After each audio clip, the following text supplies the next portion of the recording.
Here are the core objectives. We're going to be going through each one of these with a fine-tooth comb, but I just wanted to mention that which one of these are 9.5 and which ones are current capabilities. And remember, if you see 9.5 in your Medisoft Clinical, it just means the next version of that system. So CPOE, that is Computerized Physician Order Entry. That's what that stands for. That is going to need a 9.5 enhancement to do that. Right now, if you have 9.4 order entry, you're almost 100% ready to go with that. There's just a slight change that we had to put into that one in order for that to work. Implement drug-to-drug and drug allergy interaction checks. That's a current capability if you have those downloading into your system on the quarterly basis that you need them. E-prescribing, if you're up on e-prescribing right now, that's going to meet the criteria.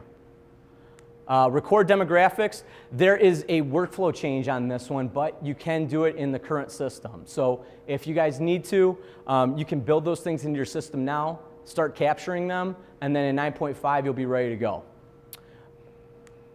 Maintain an up-to-date problem list. There are a couple of 9.5 enhancements on there. They're very small, but so you can do 95% of it in Practice Partner right now, but we just need to make one slight change to that. Maintain an active medication list. We had to put in 9.5 enhancement for that, just for medication reconciliation for CCR and CCD approval. If you guys haven't heard of CCR and CCD, we're going to be talking about that quite a bit today. Basically, that's the electronic language or electronic version of how each of these EHRs can talk to each other. So it's kind of the universal language that they can talk to each other. So if I'm at a clinic and my doctor does not have Practice Partner, he can give me a flash drive or CD with a CCR electronic medical record on it. I can take it to my other doctor that has Practice Partner, and it can read it from that other system. So that's what we're talking about with CCR and CCD, and that's with the 9.5 enhancement there. Maintain active medication allergy list.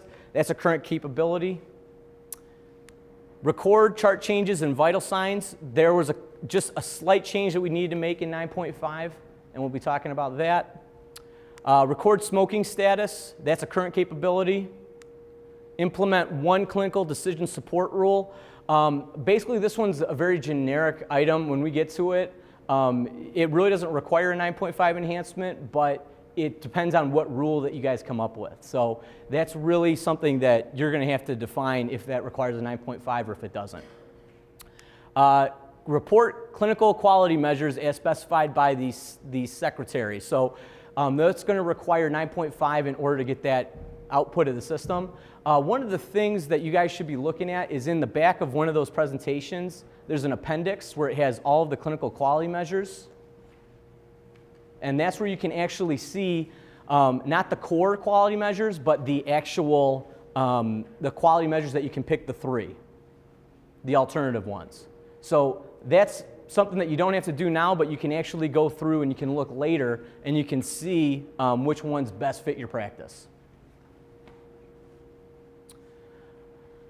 Provide patients with an electronic copy of their health information. That's that CCR, CCD stuff.